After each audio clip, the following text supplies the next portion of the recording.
are back. The time is now.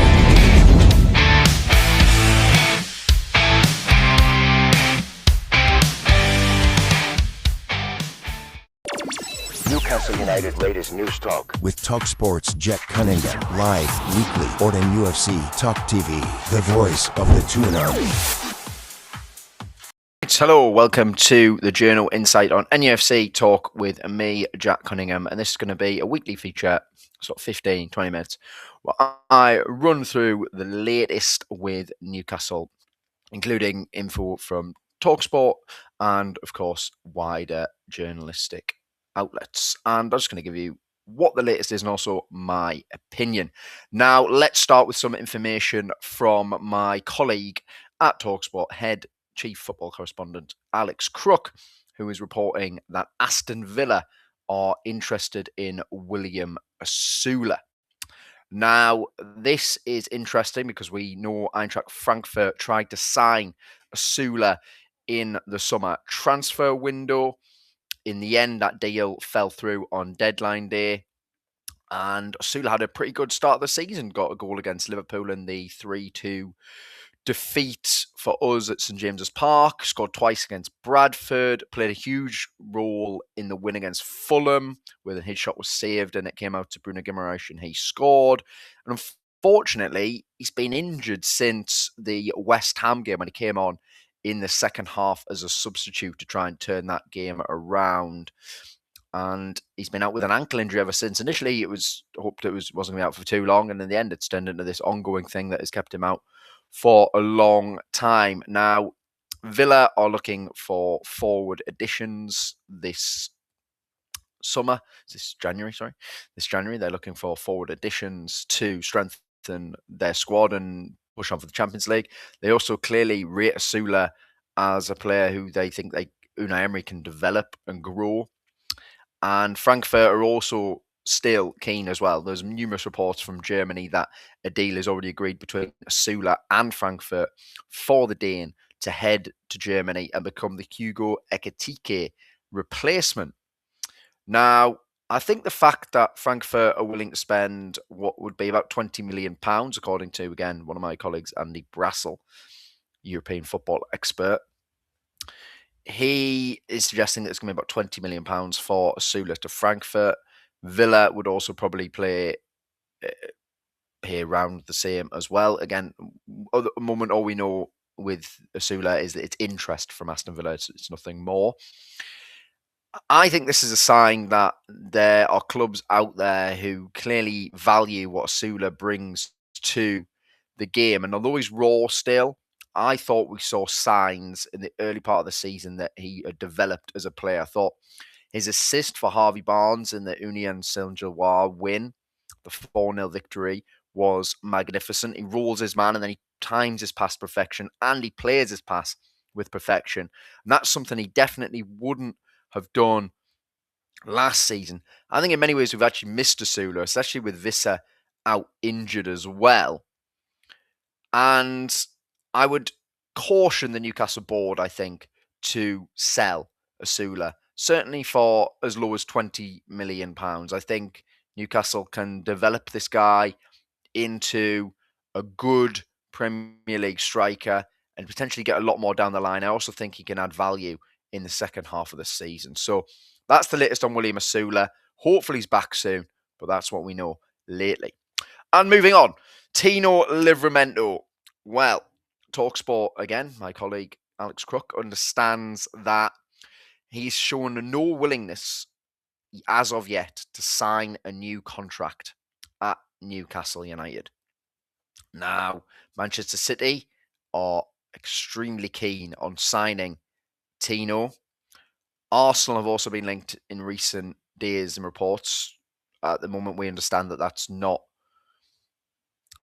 as advanced anywhere near as Manchester City's interest, and it would be City who are in the box seat to sign Tino Livramento in the summer if Newcastle were to not be able to agree a new contract with him and he were to go. Now, this is starting to feel like, in my opinion, this is not journalistic insight. I'm going to get it very clear. This is my opinion. Starting to feel like we are maybe into the final few months of Tino Livramento's time as a Newcastle United player.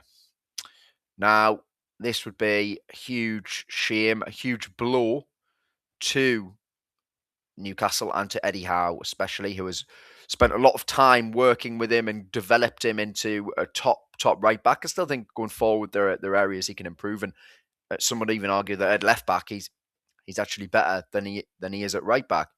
But that versatility, the pace, the defending one-on-one, he really is an excellent footballer.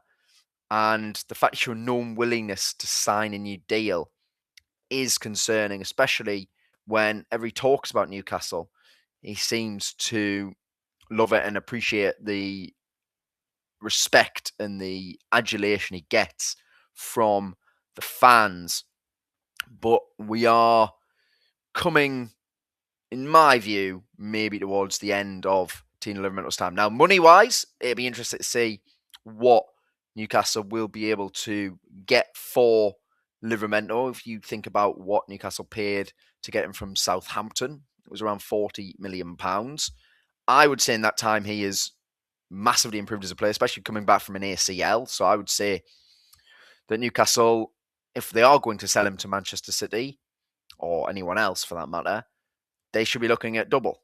And I would hope that Ross Wilson stands his ground in the transfer market, and that is what would be demanded for Livramento, because this is a guy who has improved, grown, and developed in England international and one of the best fullbacks in the Premier League. Now, sticking with Livramento, he is unfortunately injured again. So after the 3-3 draw with Bournemouth, he came off just before the 60th minute mark for Lewis Hall. And Eddie Howe revealed after the game that Tino has a hamstring injury and is likely to be out for a period of time. This is another injury for Livramento this season. He got that knee injury against Arsenal in September, which kept him out for 10 games. He's missed a further 3 games as well.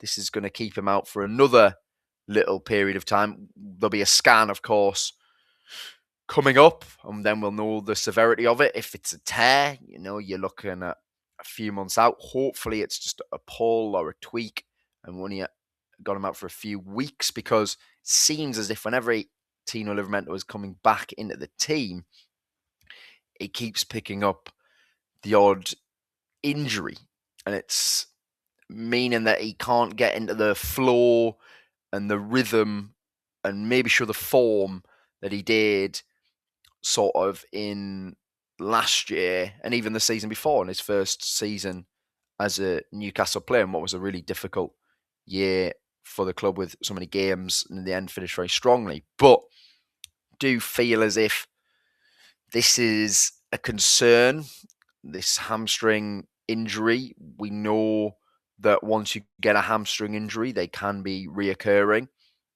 And I suppose that would be something that would be weighed up maybe in the summer when it comes to selling Tino Livramento, if it does get to that point and he doesn't sign a new contract, which at the moment he isn't.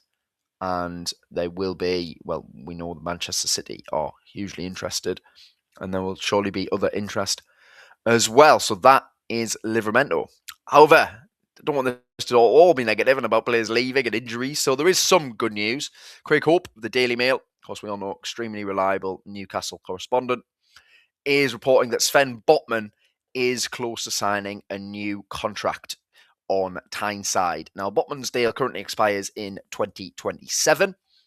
He has endured injury hell, I would say, since September 2023, when was the mistake of the fact that he partially tore his ACL.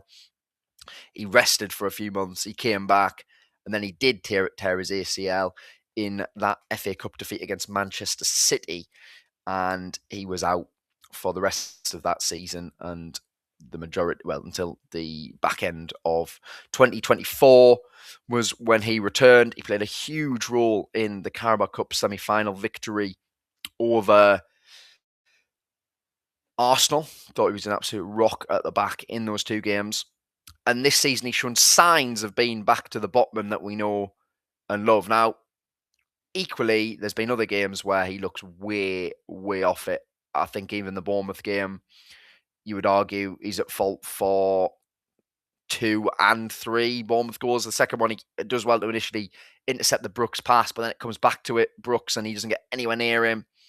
And he goes past him, he's not even there. And then the third goal, him and Ramsdale, lack of communication, but I argue Botman should just clear the ball. You don't have to leave it for the goalkeeper. He's goal side. He should probably clear it. And then he played 120 minutes as well, Botman, and he's going to have to keep playing minutes as well with Schär and Burn out. But the question that a lot of fans will have is, does he deserve a new contract? And the answer to that is, I think he's going to have to prove it in the next few weeks and months before he signs the deal. However, it does seem like all roads are pointing to Sven Botman signing a new contract and committing his future to Newcastle United. And this would be a huge positive for Eddie Howe and us if he can find those levels of 2022-23, because I found it very hard to argue with anyone who supports any team that in that season, Botman was not one of the top 3 centre-backs in the league. He was a Rolls Royce. The passing, the reading of the game, the tackling, the heading, he had it all. If Botman can find those levels again, then signing him to a new contract would be a good idea. Now, the way I see it at the moment is that he is just come back from a weird sort of back injury. We do need to give him some time and chance to prove that he is at those levels again. And the one thing I want to say as well is I've seen people say that he's lost pace. I don't think Sven Botman ever had pace. So I do think that maybe reevaluation of what Sven Botman was does need to be also looked at again. Botman never had pace, but it was everything else that he was absolutely elite with. And if he can get to that again, then a new deal for Botman makes sense. Unfortunately, I feel as if we're yet to see it. And if I was, again, Newcastle, I wouldn't be dishing out the new contract as of yet. I would wait until the end of the season. That's just my opinion. As Craig Hope says, all roads are showing that Sven Botman will be signing a new deal at Newcastle. And finally, well, Fabian Schär, of course, I've just mentioned, and Dan Burn as well. Schär looking like at least it's not a broken ankle, but ankle ligament damage still could be a couple of months out. So Team Talk and Graham Bailey are reporting that Newcastle are going back in for Giorgio Scalvini from Atalanta. Now, he is saying that Atalanta are looking for £35 million for the Italian international who has 8 caps for his country. And Scalvini is a player Newcastle have watched for a long time. 6'4", reads the game very well, excellent passer of the ball, and a player that Atalanta had extremely high hopes for. But injuries are a huge problem for Scalvini. I just had a look before I came on here. I just wanted to do a bit of research and see exactly what we're seeing for Scalvini and how injury prone is he actually. Well, according to Transfermarkt, which arguably the most reliable source of injury news on the website, on the internet, say that over his time since making his senior debut for Atalanta, he has had 16 separate instances of missing games through injury. Now, one of them was an ACL, one of them was a big shoulder injury, but then a lot of it's just niggly little stuff. And although he's clearly an excellent player, the price tag over the past couple of seasons has rapidly dropped. And 35 million is basically what Newcastle played for Malik Chow, and that's turned out to be a wonderful deal. But Malik Chow has also managing to avoid injury at this moment in time. Scalvini, I'm wondering, with the amount of games that we have and potentially will have in the rest of the year as well, with still being in the FA Cup, hopefully still being in the Champions League, and Premier League games coming thick and fast, will Scalvini be able to deal with the rigours of that schedule and the rigours of the Premier League? I would suggest from his injury record, no. And I would hope that Newcastle have maybe some other targets in mind who they have scouted extensively. That's important. But equally, someone who has that not a poor injury record, basically. So that's where we are with Giorgio Scalvini. We're going to see what happens with that. We're about a third of the way through the transfer window, to be fair. It's been very quiet on the Newcastle front. It's been very quiet on most teams' front, in fairness.